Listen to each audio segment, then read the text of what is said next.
Bonjour à toutes et à tous, une nouvelle vidéo pour Mythe Tennis. Ça fait longtemps que j'avais envie de passer dans le monde un petit peu médical avec la rencontre d'experts et de professionnels dans la santé.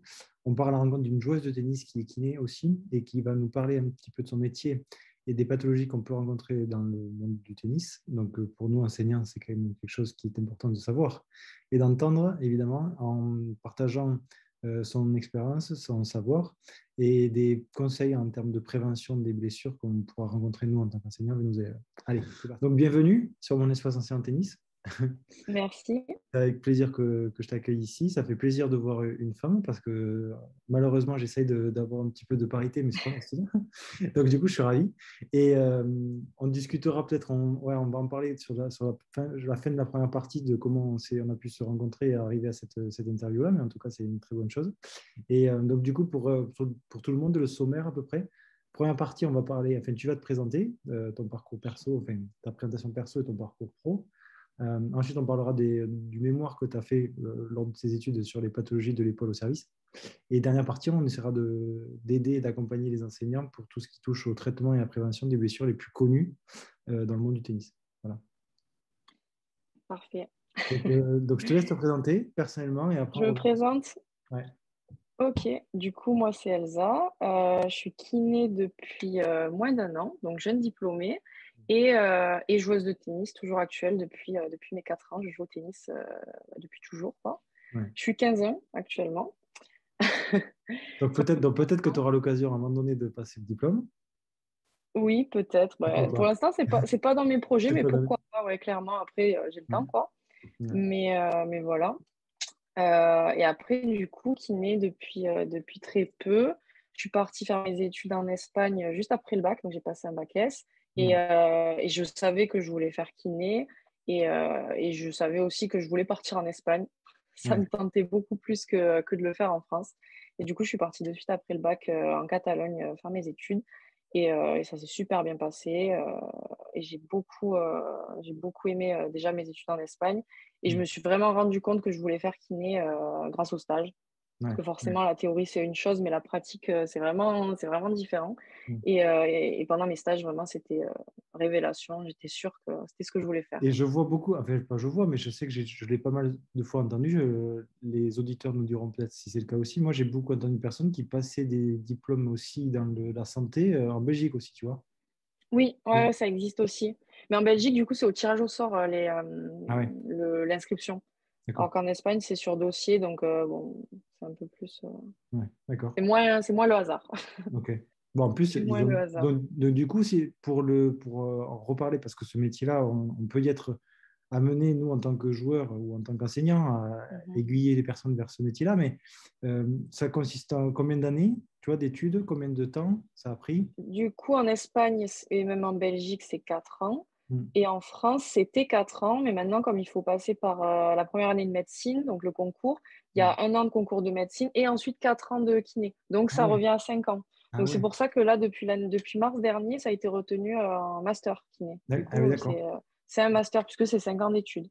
Et du coup, C'est 5 ans d'études. quand tu fais l'équivalence, du coup, en venant d'Espagne avec ce diplôme-là, tu es Ouais. considéré comme quoi ici en France? Bac plus 4 Ben, ou bac plus 5? c'est une question qu'on s'est posée parce que c'est tout récent ce grade Ouais, de master. Normalement, on est équivalent. Donc oui, c'est un master, mais on n'a pas passé le master. Enfin, c'est ouais, compliqué. ouais, On n'est pas trop bien renseigné sur ça. Mais bon, après, peu importe, puisque même les kinés qui sont kinés depuis 20 oui, ans, enfin, oui. Vous on n'avez est pas kinés, ça, on est tous oui, kinés, quoi. oui, On oui. est tous kinés. Hmm. Et du coup, ouais, par contre, moi, j'ai dû passer une équivalence de diplôme, parce que le diplôme est européen qu'on Hmm. passe en Espagne, mais il faut passer une équivalence de diplôme qui prend plus ou moins de temps en fonction de notre chance, du hasard, Ouais, parce qu'il y en a qui ont l'équivalence en 2 mois et d'autres en 6, un an, enfin, ouais, je vois. c'est Ouais, euh, c'est assez variable. d'accord. Mais voilà.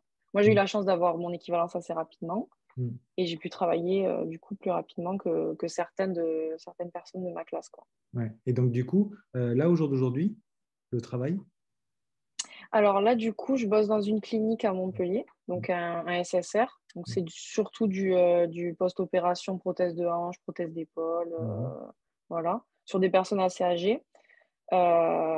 Et je termine bientôt, du coup, ce travail dans une clinique pour me lancer dans le libéral, parce que c'est vraiment ce que j'ai toujours voulu faire de base. Donc, pour moi, c'est le moment de me lancer dans le libéral, quoi. Ouais. Et justement, ce libéral qui te donne en tout cas, je ne peux pas être contre ça, c'est ce que je fais aussi, mais qui te donne la liberté d'aller vers le public que tu veux, de faire ce que tu C'est veux, clair.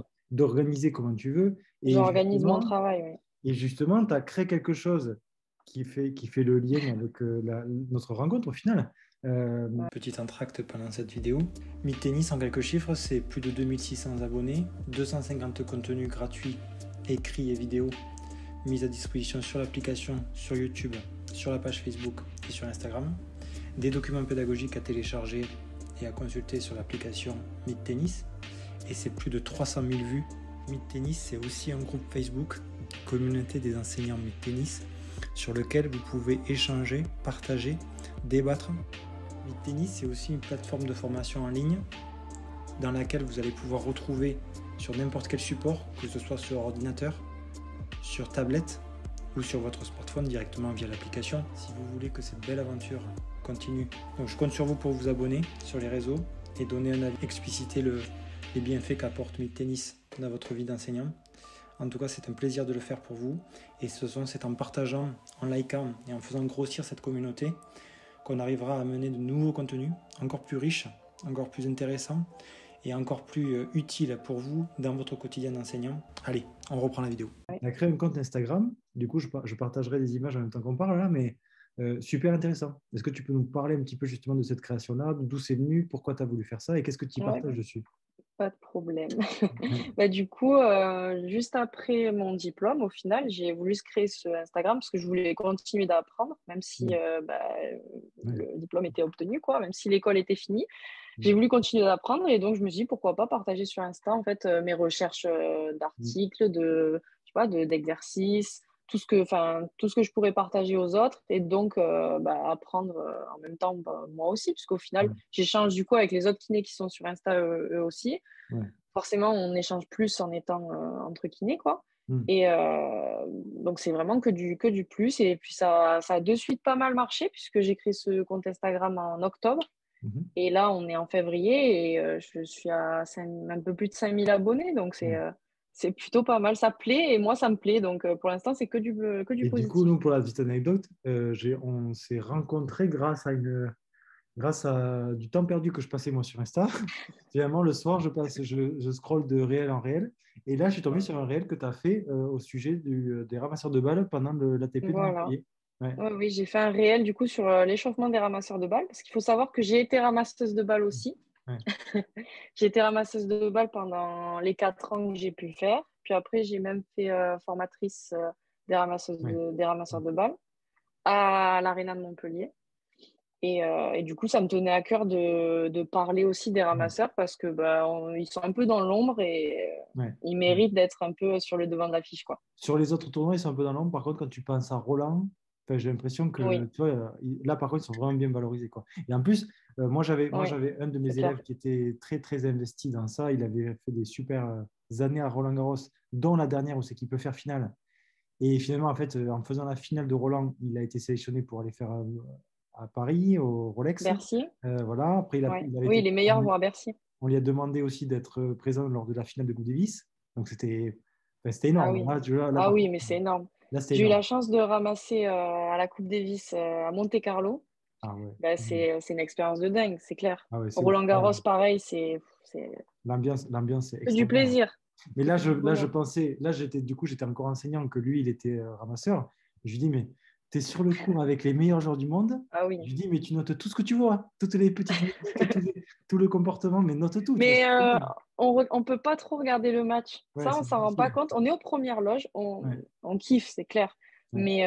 Mais on suit pas trop le match au Oui, final. tu On es est tellement vraiment concentré sur ce concentré que tu sur dois faire. Ouais, c'est clair. attends, là, il y a 40-30, donc ça veut dire que si lui gagne le point, on va changer de côté, donc il faut que j'envoie les balles de l'autre côté. Ouais, je vois. Ouais, je vois. On pense beaucoup à ce genre de trucs. On suit pas trop le match, mais on profite, ça, c'est clair qu'on profite. Ouais, j'imagine, quand je le voyais à la télé, que je voyais Roger qui s'en avait et que lui était derrière, je dis putain quand même, es sur le cours avec Roger quand même, je me dis, oh, il y a pire quand même. Ouais, il y a pire, il y a pire. Et puis on loupe les cours hein, pendant ce temps. Oui, Quand quand tu on es pense jeune, à ses collègues qui sont à l'école. quand t'es jeune, ça fait plaisir, ça veut dire ça. Bon, en tout cas, bon, du coup, voilà, donc on s'est rencontrés sur ça, et du coup, j'invite tous les enseignants, comme je le dis régulièrement sur mon espace enseignant tennis, c'est continuer de se former, le diplôme est fait, certes, et du coup, tu fais écho complètement à ça, et on continue de se former même après avoir eu le diplôme, et on apprend, on écoute, on échange avec les autres collègues, ou même dans les autres domaines, et c'est ça qui fait que, voilà, on arrive à progresser indéniablement. On Et n'a donc, jamais fini d'apprendre, ça c'est mais sûr. ouais, c'est super intéressant. Et donc, du coup, voilà, même si tu n'es pas encore enseignante ou si un jour tu ne seras pas encore enseignante, mais tu vois, on a tout intérêt, nous, enseignants, à venir regarder ce Mhm. qui se fait dans le monde des professionnels, dans le monde des experts, pour apprendre et connaître un petit peu les. Voilà. Et c'est ce qu'on va faire justement dans cette deuxième partie.